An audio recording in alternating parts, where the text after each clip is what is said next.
Hey, what's up everyone? This is Zarina, your Upland neighbor, bringing you the Upland update. I've got a new player, or not a new player, but an Upland player I want to introduce to you. I want to talk about totems, meta venture updates, tips, so stay tuned. Don't forget to look up Top Boss, that's my brand. Go ahead and scan that QR code, check out my Etsy store. I got nice, cool merch that I really want you to take a look at, support the channel that way. Let's go ahead and look at this Upland floor. We're going to compare January 1st, which is like a week ago. We're on the 7th day of the week right now, and we're going to go ahead and take a look at what that was like versus right now. So take a peek, January 1st, and here we are, January 7th. So I'm only looking at the movement right now on the Upland USD floor because, you know, that's what we really care about, is getting our USD out. But you can see what's happening on the UPX floor. I just didn't go through the time of saying whether or not it's going up or down. But looking at what's going down, you can see Kansas, Las Vegas, Birmingham, the Bronx, the Bakersfield, Los Angeles, Manhattan, Miami, New Orleans, and Oakland, all down this week on the dollar side. Some not by much, some only by a little. Where's going up? Arlington went up, Berlin went up, Dallas went up, London went up, and Nashville, Porto, San Francisco, and Santa Clara went up a little bit. So those are the places that saw a little bit of an increase. We'll see what happens next week when we get back to this. That's our floor. Okay, so now what's up next is totems. So sneak preview, Lightning Leg is our player when we talk about it. Right now, look at totems. Here's the announcement. So the inaugural cycle for totems will commence on Tuesday, January 9th at 9 a.m. PT. Prior to this, on January 8th, between 9 to 10 a.m. PT, we'll capture a snapshot of all players possessing that totem. Basically, after that, people are going to get a one-time drop. So if you're not around for that drop, or if you don't have totems at the time, you will not get any of that. All right, so let's go ahead and take a look at this totem stuff. Right now, one more thing to mention is you want to start that life cycle within the 5 days. So if you didn't catch that, if you don't start within those 5 days, you're going to be out of the cycle. But the cycle itself is going to be the game where you're trying to figure out what's going to happen with what. So life forms will determine your output of yield. There are 11 different types of animals or life forms. And then within those 11 types, there are going to be 6 archetypes that will hit those 11 types. So depending on how this works out, it may be that, like, you know, we're looking at almost being able to break this down where almost two different life forms will be hooked up with one of these 6. Or maybe it'll be different. Maybe one life form or maybe 3 life forms might hit like one of them. Who knows how it's going to be divided. But basically, we'll have linear, hockey stick, wave, sharp step, mild step, and static llama of output. So after that, we're looking at our input. Input is how much protem you're going to have to spend to generate that yield. So they did have this on Upland where it says top tier totems boast higher yieldable input amounts in a cycle, enabling them to earn more protem rewards. To me, that sounds like if you have a higher input amount, that yieldable input amount. So it's like, well, okay, top tier totems, so the rarest types will get you the most possible earning potential. So I guess that's one thing you want to look at as far as that style. To calculate, they do give you a little formula where you can divide the total protem input amount by the total, so the number of intervals in a cycle. This ensures you allocate the right amount of protem for each interval, maximizing your yield effectiveness. So those intervals, that's like your frequency. What that is going to be determined by your color. So there's 7 different types of frequency models for what we're looking at. So varying from 0 to 50 hours. That means that, you know, you might have a color where your totem, your frequency is going to be, hey, you have to, you know, feed this thing every 2 hours or maybe every hour. Maybe you have to only feed it every 45 hours or 48 hours, which would be nice. There is going to be a spend score where it'll let you know if you're spending efficiently or not, like if you're feeding it too much. So if you're overfeeding too frequently, then your score is going to result that. If you're doing a pretty good job, then you're going to be at that 100% score for efficiency. Capacity won't be determined, like it won't be a thing the first cycle. Our first cycle, we're not looking at that, and a cycle is 30 days, by the way. So we're going to be looking at these 30-day cycles. In the first cycle, there's not going to be a cap, but later on they'll have caps, which that's your capacity. And then there's stamina, which is based on your base. So that's going to be if you can afford to miss a feeding, basically. So if you don't feed your totems in the intervals that are required, there will be a penalty assigned for that. And that's going to be, that penalty, what it is, will also be determined by your base style. So let's go ahead and look a little bit further into this. So as far as that yield output, remember I said there was all 6 different archetypes. So there's linear, which means that your rewards grow consistently over time. It's direct, predictable, much like walking up a gentle slope. Then there's going to be hockey stick. This curve plays the long game. Initially, it's all slow and steady, but wait for it. Suddenly, your rewards skyrocket, mirroring the sharp turn of a hockey stick. It is a game of patience with a potentially big payoff. Wave is going to be, this curve will rise and fall, creating a wave-like pattern. It adds an element of timing and rhythm to your strategy as you aim to catch the high points for maximum rewards. Sharp step. This curve initially offers rewards at a steady pace, then unexpectedly steps up to a higher rate. The sudden sharp step adds a dynamic twist to the earning trajectory. A mild step. In this curve, rewards begin at a consistent rate, then take a more mild step up at some point. The increase is slight, offering a modest yet noticeable lift in earnings. And then there's the static llama, exclusive to the rare one-of-a-kind llama totem. This output features a stable and consistent earning pattern. So that's what we got for our types of yield and our archetypes, what we can expect for our animals and things like that. All right, so we talked about the linear, hockey stick, wave archetypes for our output of yield. We briefly talked about the whole idea of input, but let's go ahead and look at those penalties. So the variation for penalties is this. There are 4 different types of variations. For the first one, for each spin opportunity you miss, future intervals suffer a yield reduction. The penalty increases cumulatively, meaning if you miss more intervals, the reduction in yield becomes more significant. Reaching a 100% penalty is possible, which effectively renders your totem inactive for the remaining cycle. So you don't want that, obviously. Variation 2. Every time you miss a spin opportunity, the cycle of your totem shortens by 1 interval. This means that the totem will stop producing rewards sooner than it would have if all spin opportunities were utilized. Variation 3. You can miss up to 5 spin intervals without any penalty. However, upon missing the 6th, your totem stops yielding rewards immediately, ending the cycle prematurely. So this one's like, you don't want to realize you've got this one, because once you get to number 6, it's like, oh, I must have been on that one that only had 5 penalties because I'm not getting anything else. And the fourth one, this is the most lenient variation. There are no penalties for missed spin intervals, making it ideal for players who might not be able to spin consistently. So as we look at this, if we go back, you can see stamina was what determined that whether or not you were going to have which penalty it is, and it's based on the base, and there are 4 different types, right? So looking at this base, we only have 1, 2, 3, 4 bases. So it almost seems like you can match that penalty up with what your base is automatically, but it still remains to be seen. But for me, I'm thinking that the people who have a round base may not have any penalties for their missed feedings. We'll find that out.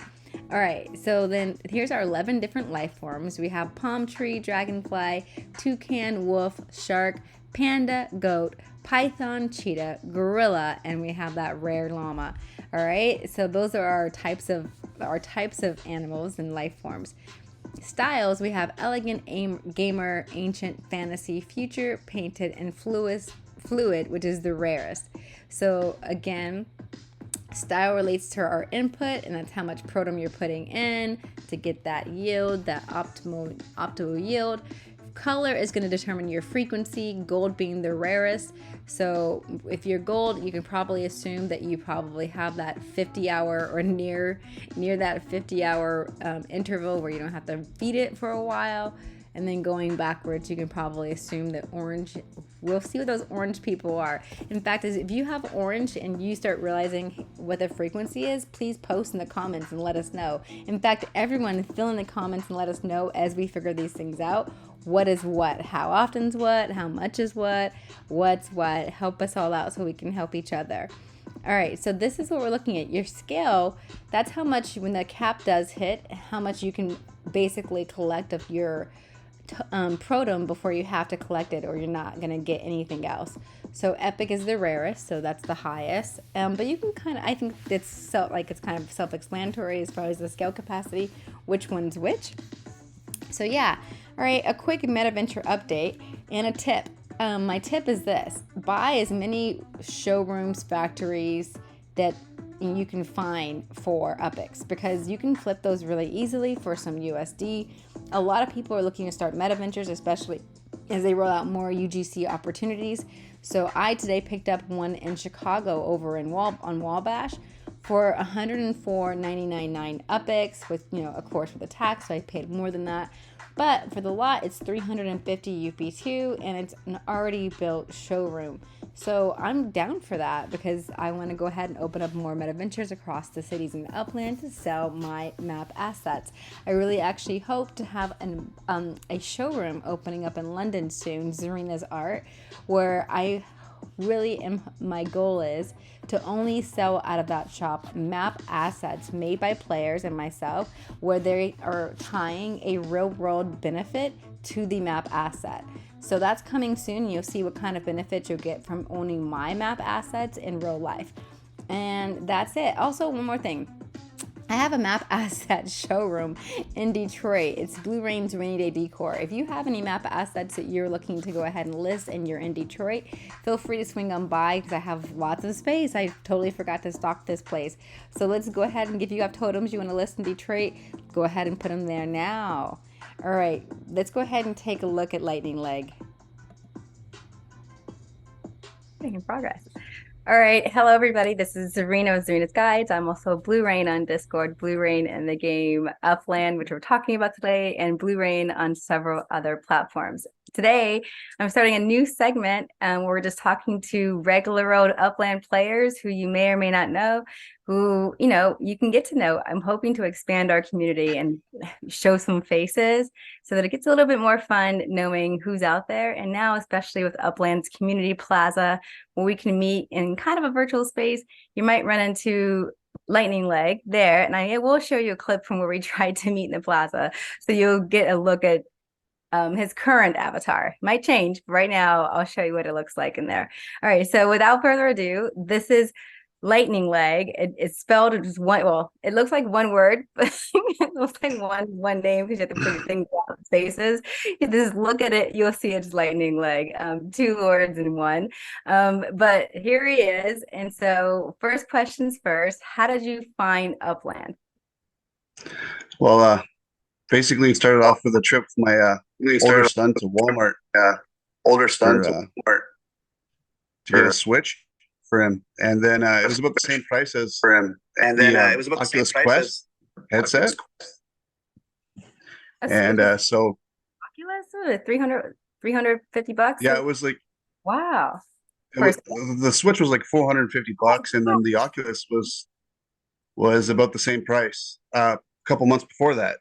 Wow. So then I had so I did a bit of research, and then I realized that price had gone up. So I was like, well, what kind of electronics go up in price? So then I ended up doing a bit of research, and I found out they went up in price because that's when Meta had just changed its name. And I guess they bumped up the price for that reason. So I did a bit of research, figured out that it was because of the metaverse. So I was like, whoa, what's this metaverse thing? I'd done a bit of homework and realized that it was a lot bigger than I thought it was. And for electronics to go up in price at that time, that was rare. So did a bit of research and then realized I I looked at Sandbox and their Central Land, and their land was so expensive, and it was a lot, felt like a lot of risk for a lot of money. So, and then a bit more research, and I found Upland. And then I go on Upland, and I just they put me in Cleveland, so I bought a couple properties there. Not much research, so Right. I made that rookie mistake where you buy a bunch of land, and I saw a bunch of buildings, and it's cool for advertising, good to get your name out there. And then I talked to my son about it a bit, and then I ended up doing a lot more research after that. You put a little bit of money in, then you do a lot more research. Right. It's like, well, I think it's Yeah, good actually people put money in after they do research because I think that shows yeah, something Upland if they're willing to invest even after they look into it further. I think that's a big point to make that once you see that, you dig around, people are willing to put money in because it seems strategically worth it sometimes, right? So yeah. what's your end game? But not just yet. Not just yet. What do you like about Upland? And just Well, I like that. before you go on, I do see us kind of lagging a little bit. So I'm not sure. Are we lagging on your end too? Yeah, it's a bit. So sometimes I hear a bit of an echo as well. Okay. Let me turn Um, down my bit too. Let's see. So, well, I guess full transparency, our video might look laggy, but I want to keep going. Your audio, yeah, no worries. it's coming through pretty well for me, so I think I'll be okay. But yeah, sorry if you can't I ever got a hear me or if my question glitches out, just let me know. Sounds good. All right. I got a pretty hefty setup here, so I don't. I don't. I have a MacBook. oh, I do no have a bigger worries. Mac upstairs. I just don't feel like being upstairs. But otherwise, yeah, that's my bad. I probably should have done the bigger Mac, the actual desktop. All right, for next question, here it is. What do you like most about Upland? Well, I like that it's based on the real world properties, and then I also like that you can pull USD out quite easily. Like that was probably the game changer when I figured out that you could invest but also pull out. So you're not only investing in the properties, but if you do the calculations right, all you have to do is really make sure you put in enough time, and then it makes it worthwhile no matter what. So that's when you do the calculations and whatnot. When they have those monthly dividends, all you have to do is do bunch of calculations, and you'll come out ahead no matter what. Just put the leave it in, put the keep it in there for the time. So I think you might need your own videos on how to do those calculations properly. So people will probably really be digging in watching you. Like, oh what's yeah, the trick? Tell me how to do the math. oh yeah, for sure. Well, it's 14.5%. I think I had it at like, if you're putting USD in at 50%, I think it was like almost 2.5 years. You put it in to get the full amount in UPEX, and then you could decide if you wanted to sell at the current market prices or whatnot. But like, for me, it was just, dealing with the stock market and how much manipulation was there. I'd rather put into a game where I can play and not just log in and look. So I kind of like that aspect. Yeah. And the community aspect, like that's what ended up hooking me further in is the community. And I'm part of Evergreen last year 7-8, and it's just a great community. And pretty much all the communities in Upland, you can pretty much be yourself. And What city is that in? Detroit, Or a Detroit note. And okay. yeah, I have heard the name, but I didn't know it was in Detroit. That's interesting. I'm like, I'm always happy to hear that there's any nodes in Detroit because it's like, for a long time that was where all the cheapest properties were. I think even now. And so it's like, oh, Detroit. But it's like if it's getting built up and people are actually investing in nodes there, that makes me really happy. My factory's there and I have like a map asset shop there. Not sure what neighborhood either of those are in, but I'm gonna have to check because it might just yeah, be within the lines of something good. So that's good to know. Third for sure. question. Well, I think you kind of answered it a little bit, but what keeps you playing Upland? It's the progression of the game. The fact that it's always updating, the fact that I have to check. I have to check pretty much every day to keep up with it. It's pretty hefty task to try to keep up with everything going on, and that's what I like about it. Community's always got stuff going on, and Upland definitely has always something going on. So That's true. And I feel like lately too, it's just been like one thing after the other. Oh my gosh, there is so much. And for like different people, there's